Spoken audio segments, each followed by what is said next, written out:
नमस्कार, मैं doctor Manju Jain, retired associate professor SN Saint Mary college Kanpur.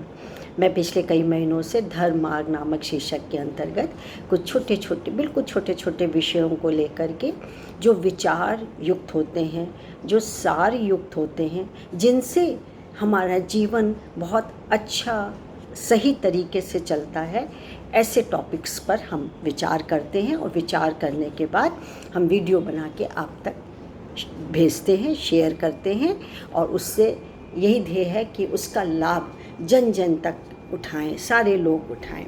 यही मेरा एक मकसद होता है। आप सबसे आप शेयर करें, जितना अधिक हो सके शेयर करें, अपने बच्चों को, अपने सगे संबंधियों को शेयर करें या सुनाएं, क्योंकि आज हमारा जो नैतिक पतन हो रहा है, निस्संदेह हमारे जो परिवार का विघटन हुआ है या हमारे जो नैतिकता है उससे हम जो दूर हट रहे हैं, उसकी वजह से कहीं हद तक हम अपने मूल्यों से, अपनी नैतिकता से, अपने अच्छे विचारों से, अच्छी ऊर्जा से हम दूर होते चले जा रहे हैं। तो चलिए, मैंने एक शीर्षक आपके लिए चुना हुआ है जिसका शीर्षक का नाम है चित्त शुद्धि। इसको लिखा है श्री राम कुमार शुक्ल जी ने। राम कुमार शुक्ल जी, आपका बहुत बहुत धन्यवाद। आपकी बात मैं जन जन तक पहुंचाती हूँ। चित्त शुद्धि का मतलब होता है मन, अंदर से, जो अंदर का, बाहरी नहीं। तो आप दो तरीके के कह सकते हैं, एक बाहरी चीज़, एक अंदर की चीज़। अब चित्त शुद्ध को हम मन से लेते हैं। हम ऊपरी जब तब भगवान का स्मरण करते रहें, जितने भी तपस्या, मन्नत मांगते रहें, पूजा छलाव करते रहें, चढ़ावा करते रहें, लेकिन अंदर हमारे का काम, क्रोध, लोभ, मोह, माया ये रद्दी रहेगी, और हम मतलब दूसरों को की सेवा नहीं कर सकते, या हम भूखे को भोजन नहीं दे सकते, तो तप यज्ञ जो ऊपरी दिखावी चीज़ है वो बिल्कुल बेकार है। चित्त का शुद्धि का मतलब ही यही होता है कि आंतरिक जो हमारी है वो भावना, वो विचार बड़े ही अच्छे शुद्ध होने चाहिए। और वो शुद्धि हमको सीधे परमात्मा, यदि लोग कहते हैं तो परमात्मा की तरह, यानी कि गीता में भी कहा गया है कि जो मेरा स्मरण करता है तो मैं तो उसके समक्ष हूँ। तो ये झूठ तो नहीं है जो कि सब कब से चला रहा है, हजारों साल पहले से, कहीं झूठ नहीं है। और झूठ है तो लोग तथ्य सुनाएं, उसको बताएं कि क्या झूठ है, लेकिन ऐसा है नहीं, कोई झूठ नहीं है। खैर चलिए, ये तो दूसरी बात हुई। तो आज मैं चित्त की शुद्धता के बारे में आपको बताती हूँ।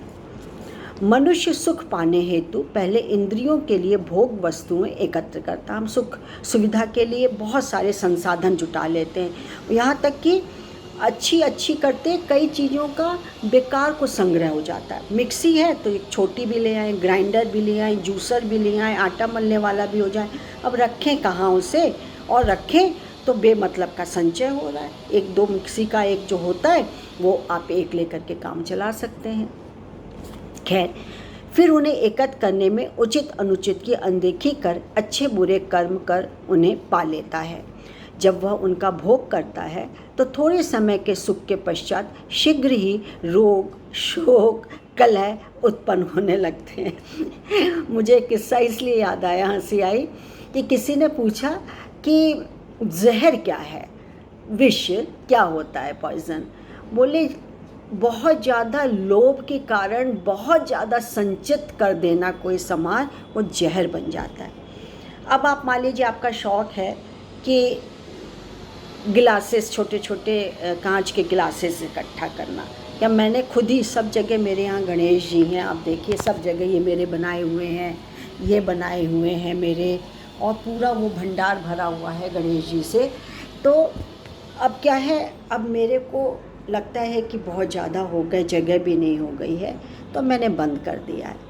इसी तरीके से कोई छोटा छोटा सामान इकट्ठा करता है, डाक टिकट इकट्ठा करता है, रुपए कॉइन्स इकट्ठा करता है, तो एक स्टेज के बाद वो चीज़ जहर हो जाती है। जैसे हमारे शरीर में हम खाली मीठा मीठा मीठा मीठा खाएं तो रोग उत्पन्न कर देगा, विकार उत्पन्न कर देगा। खाली नमक नमक नमक खाएं, वो भी विकार उत्पन्न कर देगा। वही चीज़ पॉइजन होती है। तो इसीलिए मुझे किस्सा याद आ गया। तब अधिकांश व्यक्ति इन दुखों को दूर करने एवं पुनः सुख पाने में पूरी आयु लगे रहते हैं और कुछ व्यक्ति विरक्त होकर स्थायी सुख का समापन खोजते रहते हैं। वेदों के अनुसार केवल परमात्मा ज्ञान से ही सुख की प्राप्ति हो सकती है, किसी अन्य उपाय से नहीं। यद्यपि परमात्मा सर्वत्र व्याप्त है, हमारे अंदर भी है, हमारा मूल स्वरूप भी है, परंतु वह हमें अनुभव नहीं होता है।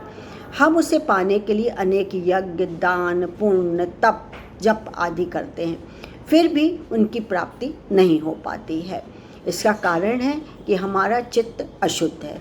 जैसे किसी दर्पण पर मिट्टी पुती होती हो तो प्रतिबिंब नहीं बनता, वैसे ही अगर अशुद्ध चित्त है तो उसमें भी परमात्मा का भान नहीं हो सकता, हमें नहीं अनुभव हो सकता कि परमात्मा हमारे ही अंदर है। यद्यपि हम बाह्य आचरण तो यज्ञ है, दान है, पुण्य है, तप है आदि का कर रहे होते हैं, पर चित्त में क्या है?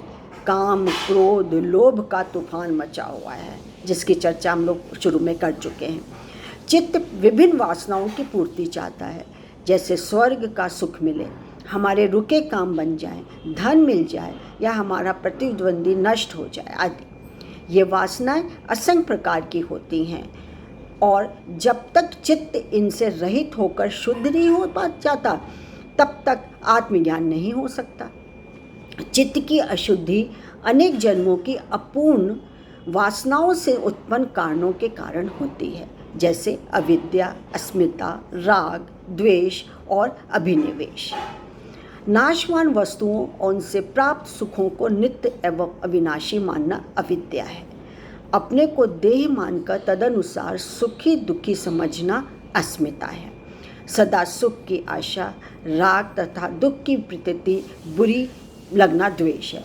मृत्यु का सतत भय अभिनिवेश है। हमारे चित्त की वृत्तियां इन्हीं कषायों में उलझी रहती हैं और हमें दुखी एवं क्लेश युक्त बनाए रखती हैं।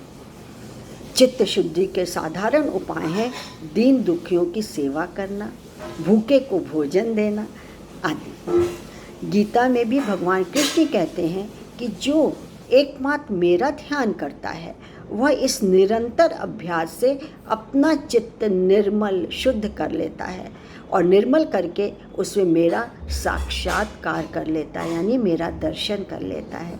इसके अलावा दुनिया में क्या चाहिए? यदि प्रभु के दर्शन हो गए तो। कैसा लगा आज का टॉपिक? अच्छा लगा हो तो लाइक और शेयर करिएगा, सब्सक्राइब करिएगा। तब तक के लिए आज्ञा दीजिए। नमस्कार। Thank you.